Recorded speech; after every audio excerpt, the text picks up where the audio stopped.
सच्चिदानन्दरूपाय विश्वोत्पत्त्यादिहेतवे तापत्रयविनाशाय श्रीकृष्णाय वयं नुमः। श्रीकृष्णाय वयं नुमः। भक्तवांछा कल्पतरु शरणागत वत्सल भक्त वत्सल पूरे ब्रह्मांड के नायक सर्वेश्वर सर्वात्मा भगवान वासुदेव भगवान श्री कृष्ण जी के चरणों में प्रणाम करते हुए और उनके साक्षात स्वरूप श्रीमद् भागवत महापुराण के चरणों में प्रणाम करते हुए कथा का प्रारंभ करने जा रहे हैं। साथ ही साथ दिव्य विभूतियों श्री गणेश जी, हनुमान जी, नारद जी, सनकादि ऋषियों, व्यास जी, सुखदेव जी, परीक्षित जी, माँ देवी सरस्वती सभी के चरणों में प्रणाम करते हुए और उनसे प्रार्थना करते हुए कि वे हमारे माध्यम से कथा का प्रचार प्रसार रसिक जनों में, भक्त जनों में, प्रेमी जनों में करें। आज तक हमने सुना कि भीष्म पितामह जो कि युद्ध के मैदान में सरशैया पर लेटे हुए हैं,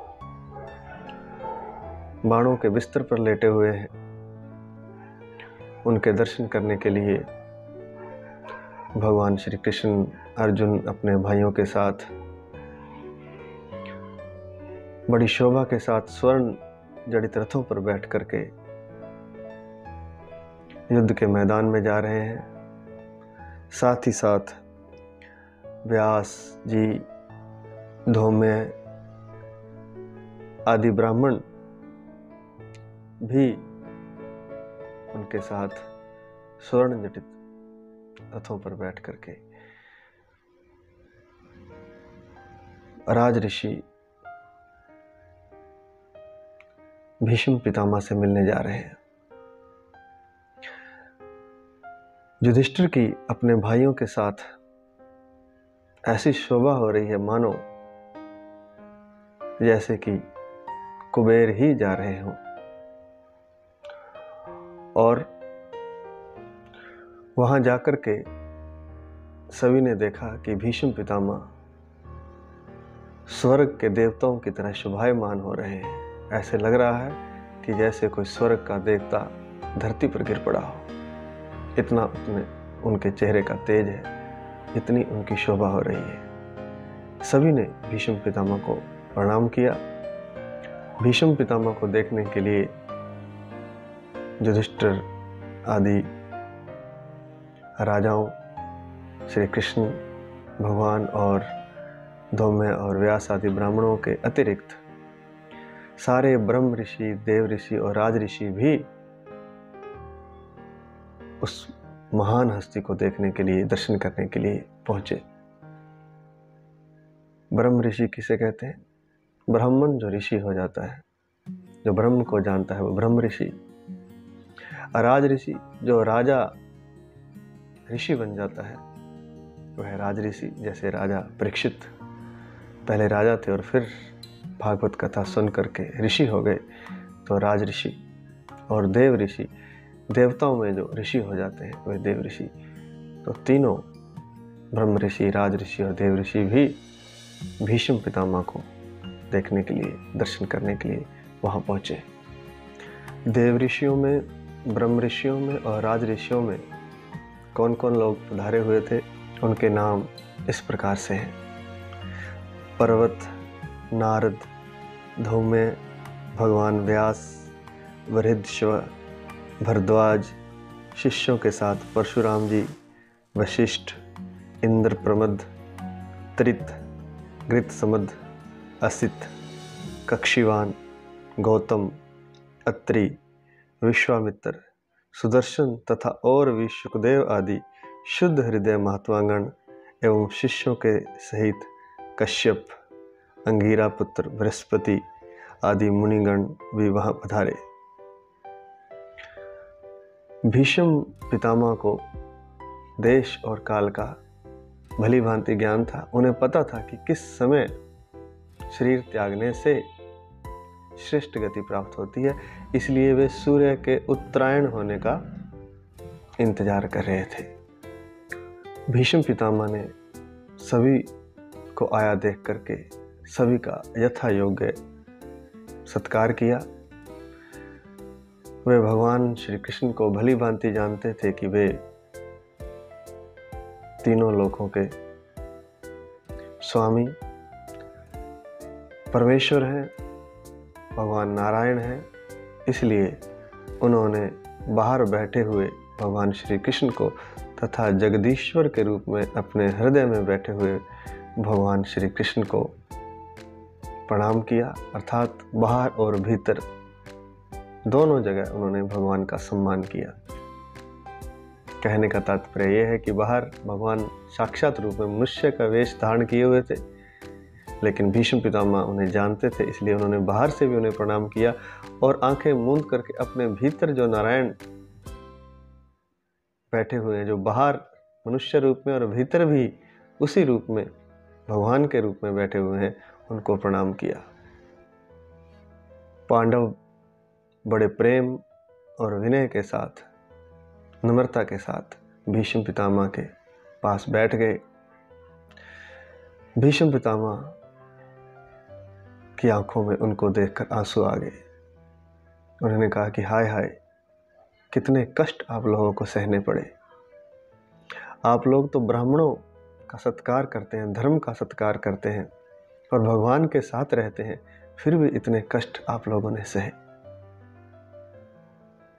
पांडु की मृत्यु के बाद तुम लोगों पर तो विपत्ति का पहाड़ ही टूट पड़ा था। महारानी कुंती ने अनेक कष्ट सहे और साथ साथ हे पांडवों, तुम्हें भी अनेकों कष्टों का कुंती के साथ साथ ही से अनेकों कष्टों को सहन करना पड़ा। भीष्म पितामह कहने लगे कि जिस तरह से बादल वायु के अधीन होते हैं, अर्थात बादल अपनी मर्जी से इधर उधर नहीं जा सकते, हवा ही, वायु ही उन्हें उठाकर यहां से वहां ले जाती है, उसी प्रकार सारा ब्रह्मांड, पृथ्वी, उसके लोकपाल, पृथ्वी को संभालने वाले राजा, पृथ्वी की सारी दिशाओं के राजा, सब कुछ काल भगवान श्री कृष्ण के अधीन है। नहीं तो ऐसा हो सकता है कि भगवान के साथ रहते और साक्षात धर्म यहाँ विराजमान हो युधिष्ठिर के रूप में, 1000 हाथियों के बल वाला परम योद्धा गदाधारी भीम यहाँ उपस्थित हो साक्षात, और यहाँ पूरी पृथ्वी पर श्रेष्ठ धनुर्धारी अर्जुन अपने गांडीव धनुष के साथ विराजमान हो।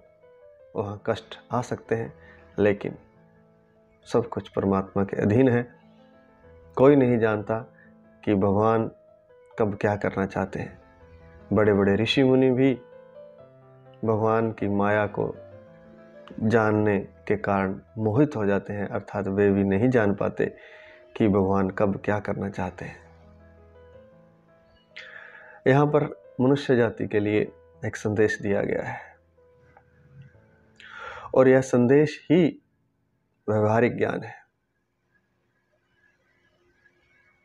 यहाँ भगवान जिनके साथ हों, बड़े बड़े योद्धा हों, धर्म राज युधिष्ठिर स्वयं उपस्थित हों, वहां भी कष्टों की संभावना है। जो ब्राह्मणोचित कार्य करते हो, अर्थात जो शास्त्रों में दिया गया है, जो ब्रह्म ऋषियों ने बताया है, उस मार्ग पर चलते हो और धर्म को मानते हो, भगवान पर भरोसा रखते हो, श्रद्धा रखते हो, भगवान की आज्ञा से सारे कार्य करते हो, वहां भी कष्टों की संभावना है। तो हम मनुष्यों के लिए यह संदेश है कि सब कुछ होते हुए भी युधिष्ठिर आदि पांडवों को कष्टों को सहन करना पड़ा, क्योंकि भगवान की लीला को कोई नहीं जान सकता और कर्मों का जो सिद्धांत है उसे भी कोई नहीं जान सकता। इस जन्म की केवल मात्र बात नहीं है। कुछ लोग कहते हैं कि हमने तो इस जन्म में कुछ नहीं किया, ऐसा कोई बुरा कार्य नहीं किया, हमें ये कष्ट क्यों आ गया। जीवन मात्र केवल यह 60-70 वर्ष का ही नहीं है, अनंत जन्मों की श्रृंखला है। किस जन्म की फाइल, किस जन्म का बही खाता कब खुल जाए कोई नहीं जानता। ये सिर्फ भगवान जानते हैं, नारायण जानते हैं। कौन सा सुख कौन सा दुख कब आएगा ये सिर्फ भगवान जानते हैं। इसलिए शास्त्रों में कहा गया है कि जब दुख बिना बुलाए आ जाता है, दुख को कोई बुलाता है? कोई नहीं बुलाता, लेकिन फिर भी दुख तो आता है ना। दुख को हम बुलाते नहीं, दुख के लिए हम कुछ नहीं करते, कोई मेहनत नहीं करते, कोई कर्म नहीं करते, फिर भी दुख आ जाता है। क्यों? प्रारब्ध अनुसार, भगवान की इच्छा से, भगवान की लीला से। तो जब दुख अपने आप आ जाता है, ऐसे भी विद्वान जन कहते हैं कि सुख भी अपने आप ही आ जाता है। इसलिए हम सोचते हैं कि सुख के लिए हमने कोई प्रयास किया था, बहुत मेहनत की थी, तब हमने धन कमाया था, ऐसा ऐसा हमने किया, बच्चों को पढ़ाया, शादियां की, बहुत कुछ जीवन में हमने किया, जमीनें खरीदी, धन दौलत इकट्ठी की, बड़ी मेहनत की, और हम कहते हैं कि हमने बड़ी मेहनत की तब यह पाया है। ऐसा नहीं है। जैसे दुख अपने आप आ जाता है, ऐसे सुख भी स्वयं ही चला आता है, भगवान की इच्छा से, भगवान की लीला से और प्रारब्ध कर्मों से। तो हमारा जो प्रयास है वह मात्र अहंकार है। हमारे प्रयास से ना तो सुख आता है ना दुख आता है। तो कहते हैं भीष्म पितामह की,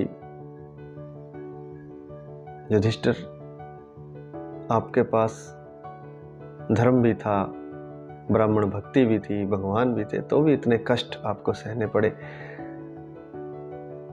तो तात्पर्य यह है कि कष्ट जीवन में आएंगे ही आएंगे, चाहे कोई कितना ही बड़ा विद्वान क्यों ना हो, कितना ही बड़ा योद्धा क्यों ना हो, कितना ही बड़ा ऐश्वर्यशाली क्यों ना हो, कितना ही बड़ा धनी क्यों ना हो, कितना ही शक्तिशाली हो, कितना ही कोई नेता हो, राजा हो, प्रधानमंत्री हो, कष्ट जीवन में आएंगे ही आएंगे, उससे कोई बच नहीं सकता। तो फिर अपने मन को शांत कैसे करें? क्या कष्टों से हम घबरा जाएं? नहीं। जान लें कि मैंने ही कुछ कभी किया था और उस का परिणाम मुझे भुगतना पड़ रहा है। इसलिए दुखी ना हो। जब दुख आए तो भी दुखी ना हो और सुख आए तो भी दुखी ना हो। श्रेष्ठ जन, विद्वान जन, मुनि जन तो यहां तक कहते हैं कि सुख दुख तुम्हारे करने से भी, तुम्हारे कर्मों से भी नहीं आते, बस भगवान की लीला है। ये तो और भी गहरी बात है, और भी ऊंची बात है। इसको समझने के लिए साधना में उतरना पड़ता है। खैर, तो कहने का तात्पर्य यह है कि जब भीष्म पितामह, युधिष्ठिर जैसे लोगों को कष्टों का सामना करना पड़ता है, इतना ही नहीं, भगवान स्वयं जब धरती पर आते हैं तो उन्हें भी कष्ट सहने पड़ते हैं, चाहे वो भगवान राम हो, चाहे भगवान श्री कृष्ण हो। क्या आप सोचते हैं कि भगवान राम के जीवन में कष्टों की कमी थी? क्या हमें ऐसा लगता है कि भगवान श्री कृष्ण के जीवन में कष्ट नहीं थे? अनंत कष्ट थे। अगर विचार करें तो हमारे रोंगटे खड़े हो जाएंगे। इतने कष्ट भगवान ने भी इस धरती पर आकर के सहे। भगवान यहाँ पैदा हुए जिस माँ के गर्भ से,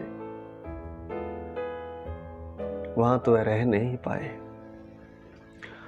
वहां ऐसा नसीब नहीं हुआ कि वे वहां रह पाते।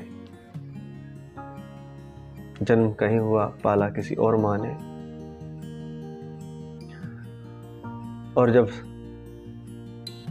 थोड़े बड़े हुए, माँ बाप को सुख देने का समय आया, जब माँ बाप का बच्चों के साथ रहने का समय आया, अपने पुत्र भगवान श्री कृष्ण के साथ रहने का समय आया, कंस जब मारा गया तो और भी भयंकर कष्ट खड़े हो गए। भगवान को मथुरा छोड़कर द्वारिका जाना पड़ा। उसके बाद मुश्किल से ही यशोदा और नंद बाबा से एक दो बार मिल पाए। जिन गोप और गोपियों के साथ वे विहार करते थे, लीला करते थे, खेला करते थे बचपन में, मथुरा जाने के बाद उनके साथ भी मिलना नहीं हुआ। मात्र एक दो बार पूरे जीवन में, वो भी थोड़ी देर, कुछ घड़ी। कंस के मरने के बाद तो युद्ध में ही भगवान ने अपना जीवन पूरा व्यतीत कर दिया। पता नहीं कितने युद्ध उन्होंने लड़े। तो कहने का तात्पर्य यह है कि कष्ट इस जीवन का स्वभाव है। सुख तो मात्र आभास है, सच्चाई तो दुख है, कष्ट है। वे आते ही रहेंगे और अपने आप ही आ जाएंगे। उनको लाने की कोशिश नहीं करनी है। ऐसे ही सुख भी अपने आप आ जाएगा, कोई विशेष प्रयास की आवश्यकता नहीं है। तो तब मनुष्य क्या करे? ना सुख के लिए कुछ करना, ना दुख के लिए, तो फिर क्या करे? फिर भगवान का भजन करे। अगर इतना समझ में आ जाए कि सुख भी अपने आप आएंगे, दुख भी अपने आप आएंगे, अपने आप हवाएं पत्तों को ले जाएंगी जहां ले जाना चाहती हैं, तो फिर पत्ता क्या करे? हवाओं के साथ बहता रहे और भगवान का भजन करता रहे, भगवान की लीलाओं का गान करता रहे, भगवान की लीलाओं का स्मरण करता रहे। क्योंकि जो हमारे चित्त में चलेगा वही हम हो जाएंगे, और अंत समय में जो हमारे चित्त में होगा उसी स्थान पर हम पहुंच जाएंगे। क्योंकि मन की शक्ति अनंत है। जब शरीर से मन मुक्त हो जाता है तो यह स्वयं इतना शक्तिशाली है कि ब्रह्मांड ये स्वयं पैदा कर सकता है। जैसे भगवान ने ब्रह्मांड की रचना की है, ऐसे हमारा जो मन है यह भी ब्रह्मांड की रचना कर सकता है। आप सोचेंगे ऐसा कैसे हो सकता है? ऐसा हो सकता है। रात जब हम सो जाते हैं तो शरीर से जब संपर्क हट जाता है तो मन अपना नया शरीर, नई दुनिया, नया लोक खड़ा कर लेता है, और जो चाहे वो देखता है, जो चाहे वो करता है, जो उसकी इच्छा हो वही करता है। तो मन जहाँ हमारा लगता है वहीं हम पहुंच जाते हैं। इसलिए सुख दुख को छोड़ करके, सुख दुख को सहन करते हुए, जो बन पड़े, जो सामने आ जाए वो कर्म करें। सभी कर्म करते हुए, ऐसा नहीं कि कर्म छोड़ देने, कर्म नहीं छोड़ने हैं। जहाँ है भगवान ने यहाँ रखा है आपको, वहीं पर रहें और साथ साथ भगवान का भजन करते रहें। क्योंकि अगर सुख दुख के लिए आप कोशिश करेंगे तो वो तो पहले ही आ जाएंगे, अपने आप ही आ जाएंगे। उनके लिए नाहक ही, व्यर्थ ही प्रयास कर रहे हैं। अगर कोई नदी के पानी को समुद्र की तरफ धक्का मारे और सोचे कि मैं नदी का पानी समुद्र में पहुंचा रहा हूं, तो यह अज्ञान नहीं तो और क्या है।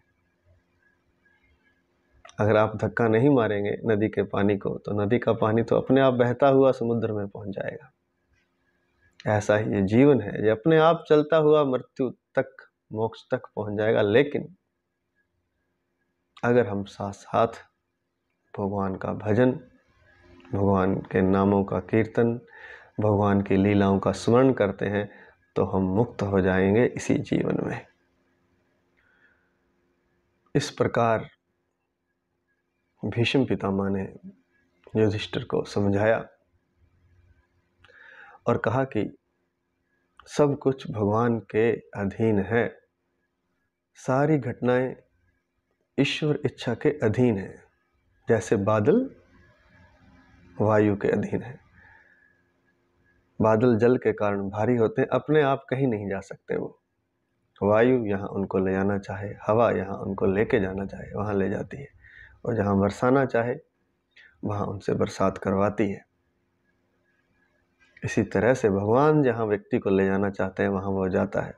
जो सुख दुख की घटनाएं वो करवाना चाहते हैं वो मनुष्य को करनी पड़ती है। तो ऐसा समझाते हुए भीष्म पितामह ने युधिष्ठिर से कहा कि तुम तो समर्थ राजा हो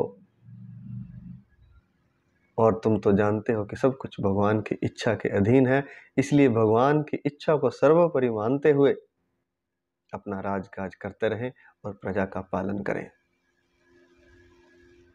और कहने लगे कि भगवान जो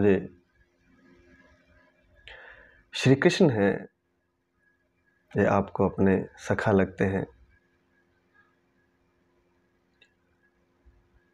मामा के बेटे लगते हैं, भाई लगते हैं, लेकिन इन्होंने यह शरीर धारण कर रखा है। वास्तव में ये स्वयं नारायण है, स्वयं विष्णु भगवान है, स्वयं ब्रह्मांड के रचिता है, स्वयं इस सृष्टि के मालिक हैं, स्वामी हैं। इनके भृंग मात्र से, आंख के भुहों के इशारे से ये जगत की रचना होती है, और आंख के इशारे से ही जगत नष्ट भी हो जाता है। तो ये यदुवंश में उत्पन्न हुए हैं लीला के लिए, भक्तों के लिए और दुष्ट राजाओं का संहार करने के लिए। भीष्म पितामह कहते हैं कि आपने जिन्हें अपना मैं मेरा भाई समझा है, जिन्हें अपना मित्र माना, और यहाँ तक कि जिसे अपना दूत और सारथी बनाने में भी आपने संकोच नहीं किया, वे स्वयं परमात्मा है, वे इस सृष्टि के आदि कारण है, परम पुरुष है, सर्वात्मा है। वे छुपकर मनुष्य के वेश में लीला कर रहे हैं। लेकिन जब कोई बड़ा कार्य करें तब भी, और जब कोई छोटा कार्य उन्हें करना पड़े तब भी वे सम ही रहते हैं, क्योंकि भगवान सर्वात्मा है, समदर्शी हैं, अद्वितीय हैं, अहंकार रहित हैं और निष्पाप है। समदर्शी सबको समान देखते हैं, निष्पाप है, उनकी आत्मा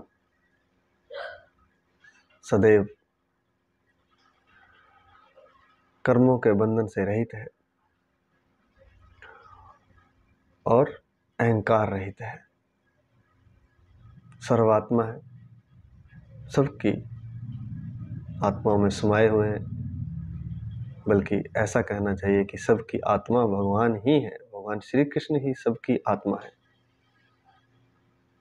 स्वयं ही अनेक रूपों में, अनेक मनुष्यों में, पशु पक्षियों आदि योनियों में प्रकट होते हैं। शरीर अलग अलग होते हैं, लेकिन सब में आत्मा उनकी ही है, एक ही है, इसलिए सर्वात्मा है। ऐसे भगवान है, उनके लिए कोई श्रेष्ठ और कोई निकृष्ट कार्य नहीं है। अगर सारथी बनना पड़े तो वे प्रसन्नता से सारथी बन जाते हैं, अगर दूत बनना पड़े तो वे दूत बन जाते हैं, और युद्ध करना पड़े तो युद्ध भी करते हैं। जैसा समय हो, जैसा कार्य हो, वैसा ही हो जाते हैं, और कुछ श्रेष्ठ या निकृष्ट नहीं समझते हैं। इसलिए वे समदर्शी हैं, और अपने भक्तों पर तो वो इतनी अनंत कृपा करते हैं कि उनके लिए तो वे उनकी सेवा करने को भी तैयार हो जाते हैं, अपने भक्तों के सेवक भी बन जाते हैं। अपने भक्तों पर वे अनंत कृपा करते हैं। इसलिए देखो तो सही, आज जब मैं अपने मृत्यु का, शरीर का त्याग करने जा रहा हूँ, मृत्यु को वर्ण करने जा रहा हूँ, तो कृपा करके, स्वयं ही कृपा करके मुझे दर्शन देने पधारे हैं। क्योंकि श्रेष्ठ योगी जन, श्रेष्ठ पुरुष मृत्यु के समय अपनी जीवा से भगवान के नामों का कीर्तन करते हुए और अपने मन से उनका चिंतन करते हुए भक्ति भाव से भगवान में मन लगा करके शरीर का त्याग करते हैं। ऐसा करने से वे मुक्त हो जाते हैं, कर्म बंधन से मुक्त हो जाते हैं, मोक्ष को प्राप्त होते हैं, वैकुंठ धाम को प्राप्त होते हैं और शरीर के, संसार के बंधन से छूट जाते हैं। क्या करने से? मृत्यु के समय 2 काम करना है।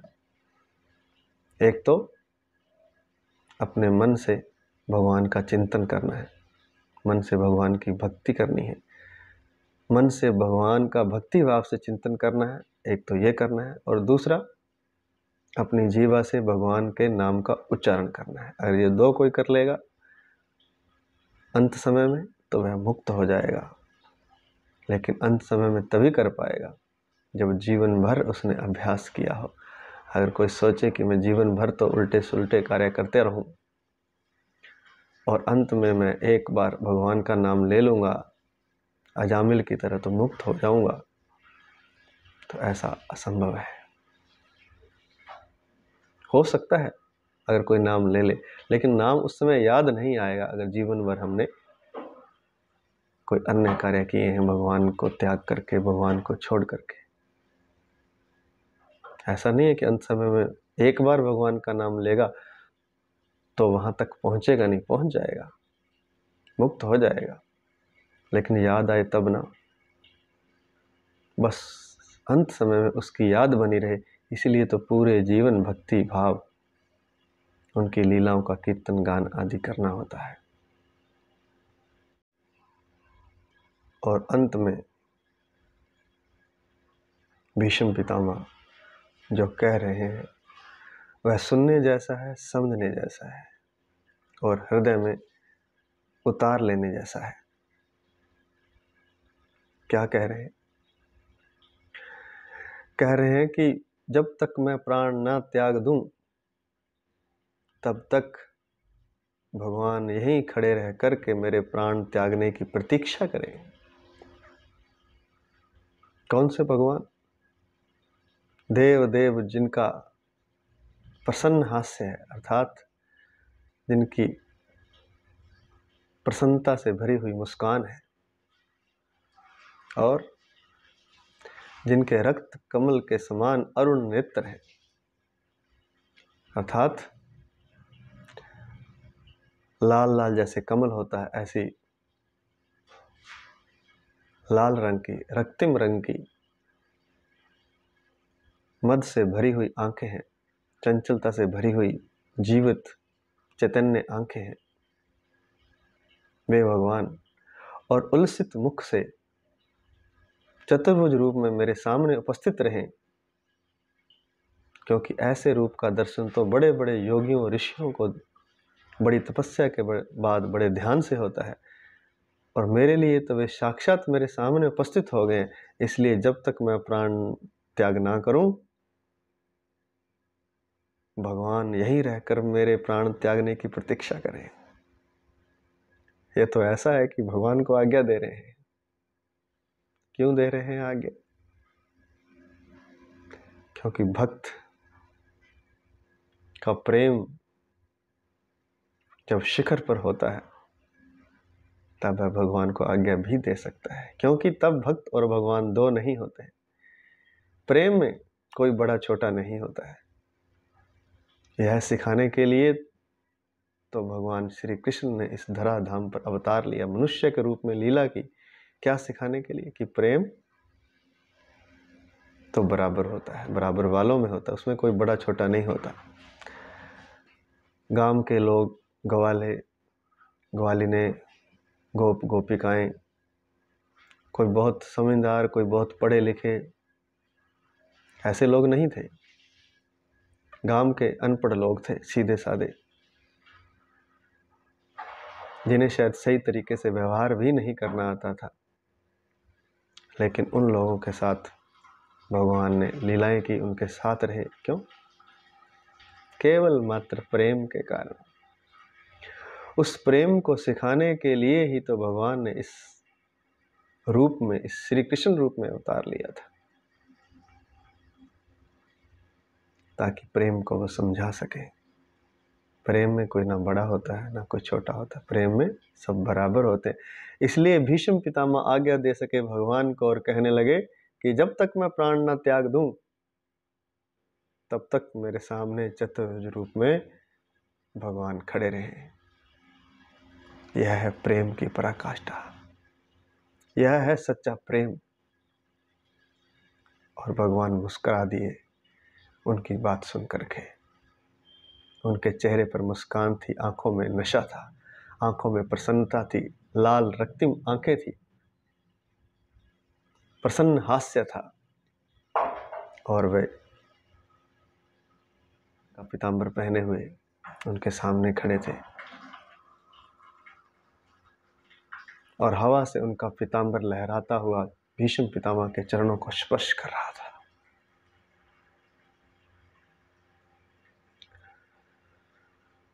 भगवान भी अपने भक्त के चरणों को स्पर्श करना चाहते हैं। भागवत में बहुत बार लिखा है,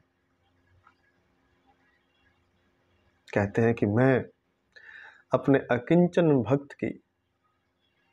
कौन अकिंचन भक्त? जिसने सब कुछ मुझे समर्पित कर दिया है, अपने आप कुछ भी नहीं रखा, कुछ भी नहीं, एक दाना भी नहीं है, सब कुछ अगर तो भी समर्पित कर दिया है। अपना मालिक स्वयं नहीं है, मालिक भगवान को बना दिया अपनी सारी संपत्ति का। यहां तक कि जो भी उसके पास है, तो ऐसा जो किंचन भक्त है, जिसने पुत्र, स्त्री, घर, इस शरीर, संपत्ति आदि का मोह छोड़कर सब कुछ मुझे ही मान लिया है, ऐसे अकिंचन भक्त के पीछे पीछे मैं उसे ढूंढता हुआ जाता हूं। और जहां उसके चरण पड़ते हैं, उन चरण धूलि को मैं अपने मस्तक पर धारण करता हूं और सोचता हूं कि उस धूलि से मैं पवित्र हो जाऊंगा। और सच में ऐसा है कि मैं उस धूलि से, ऐसे अकिंचन भक्तों के चरण धूलि से मैं पवित्र होना चाहता हूं। ऐसा भगवान कह रहे हैं भक्त के लिए। लेकिन हम कहाँ, हम तो छोटे छोटे जीवन के जो प्रेम है, जो वस्तुएं हैं, उन्हीं में अपना सब कुछ दांव पर लगा दिया। सारी पूंजी खत्म, कुछ नहीं बचा हमारे पास।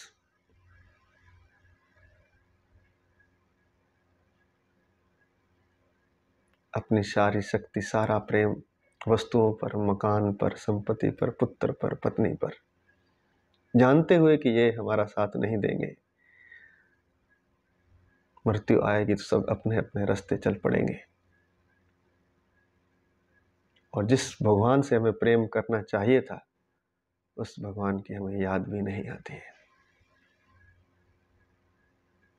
जो प्रेम, जिस से सच्चा प्रेम होना चाहिए, जो सच्चा प्रेम पात्र है, उससे तो हम मिल ही नहीं पाते कभी। कुछ विद्वान लोग, कुछ पागल लोग, मीरा जैसे, चैतन्य महाप्रभु जैसे, भीष्म पितामह जैसे, कुंती जैसे, अर्जुन जैसे, युधिष्ठिर जैसे, राजा परीक्षित जैसे, सुखदेव जैसे, व्यास जी जैसे, नारद जी जैसे, सनकादिक ऋषियों जैसे विद्वान लोग, बुद्धिमान कहूंगा मैं उनको, वे बुद्धिमान लोग सच्चे प्रेम पात्र को पहचान लेते हैं और उसी से प्रेम करते हैं। फिर अपना प्रेम यहाँ वहाँ छिटकाते नहीं हैं, सारे प्रेम की नदी को भगवान के चरणों में समर्पित कर देते हैं और ऐसे भक्तों के ही चरण की धूलि को भगवान अपने मस्तक पर धारण करते हैं स्वयं पवित्र होने के लिए। आज इतना ही। जय श्री कृष्ण। हरि शरणम, हरि शरणम, हरि शरणम।